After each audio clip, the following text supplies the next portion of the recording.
लोग युद्ध के विज्ञान को जानते होंगे या खेल के विज्ञान को जानते होंगे। उसमें एक व्यूहात्मक दृष्टि से एक सुझाव हमेशा आता है कि आप अपने मैदान में खेलिए।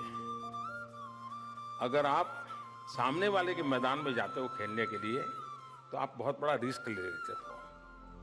अपने मैदान में खेलते हैं तो आप अगर कबड्डी भी खेलते हैं तो अपने मैदान में जब खेलते हैं तो आपकी एक ताकत रहती है। युद्ध भी दुश्मन को अपने मैदान की ओर खींच करके लाओ फिर मारो, ये युद्ध के अंदर भी समझाया जाता है। अब आप अपने दोस्तों के साथ स्पर्धा में उतरते क्यों हो? उसका मैदान अलग है, उसकी सोच अलग है, उसकी परवरिश अलग है, उसका एनवायरनमेंट अलग है, उसकी रुचि अलग है। आपकी परवरिश अलग है, आपका एनवायरनमेंट अलग है, आपके सपने अलग हैं। आप एक स्वतंत्र व्यक्ति हैं और इसलिए आपको उसकी पूरे इकोसिस्टम का पता नहीं है और आप उसको देखकर फिर उसमें फिट होने की कोशिश कर रहे हो तो अपना भी खो देते हो और उसको पा नहीं सकते हो और फिर निराशा में आ जाते हो और फिर मां बाप की डांट पड़ती है।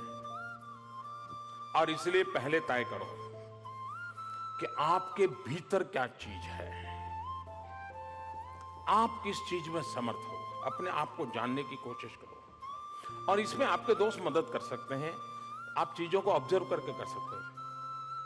आप उसी में आगे बढ़ने की दिशा में प्रयास करेंगे तो आपको कभी भी, आप देखिए ये सारे जितने खेल जगत के अंदर बड़े बड़े नाम लेकर के आते हैं, कोई उनकी डिग्री पूछता है क्या?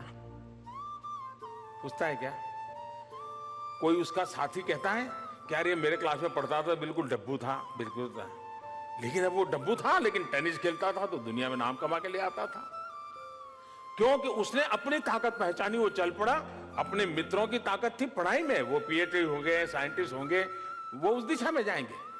कभी कभार होता है खुद को न जानना, ये समस्या का एक कारण होता है। एक, हमने जानना चाहिए अपने आप को।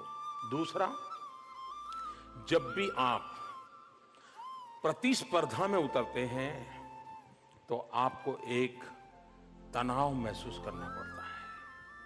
आप खुद को नहीं देखते हैं, उसको देखते रहते हैं। यार वो 4 घंटे पढ़ता है, चलो मैं भी 4 घंटे पढ़ लूं। वो 3 घंटे ये करता है, मैं भी करूंगा। यानी आपका वही एक गाइड और फिलोसोफर बन जाता है अनजाने में। आप रहते ही नहीं हैं। आप खुद को देखो, खुद को समझो, खुद के लिए काम करो। आप देखिए, दूसरा, प्रतिस्पर्धा अपने आप हो जाएगी। आप चिंता छोड़ दीजिए, लोगों को आपके प्रतिस्पर्धा में आने दो, आप किसी की प्रतिस्पर्धा में मत जाओ।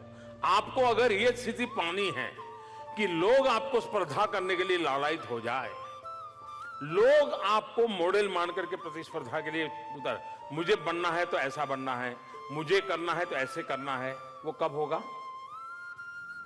अगर आप अनुस्पर्धा करेंगे, खुद के साथ स्पर्धा। मैं पहले अगर 3 घंटे पढ़ पाता था, अब मैं 3.5 घंटे पढ़ पाता हूं क्या? पहले मैं 30 मार्क्स लाता था, अब 35 ला पाता हूं क्या? पिछली बार मेरा ये रिजल्ट आया था, पहले मैं 6 घंटे मेहनत करता था, इतना याद रहता था, अब मैं 2 घंटे मेहनत करके इतना एब्सॉर्ब कर सकता हूं क्या? खुद के साथ अपने एक पैरामीटर बना ले और डायरी लिख सकते हैं आप कि मैं कल था वहां से 2 कदम आगे गया कि नहीं गया। अगर एक बार हम खुद से 2 कदम आगे चलना सीख लेंगे तो फिर उसका जो सेटिस्फेक्शन होता है, आपको किसी की शाबाशी की जरूरत नहीं है। आपके भीतर से एक ऊर्जा प्रकट होगी, जो ऊर्जा आपको नई क्षितिजों को पार करने के लिए किसी भी हेल्पिंग हैंड के बिना आपको ताकत दे सकती है। और इसलिए मेरा आपसे आग्रह है, आप प्रतिस्पर्धा के चक्कर से निकल जाइए, अनुस्पर्धा करें, स्वयं से स्पर्धा करें। कल जहां थे वहां से आज आगे जाएंगे। जिन्होंने दुनिया में आपने यूक्रेन का शायद एक ओलंपियर है,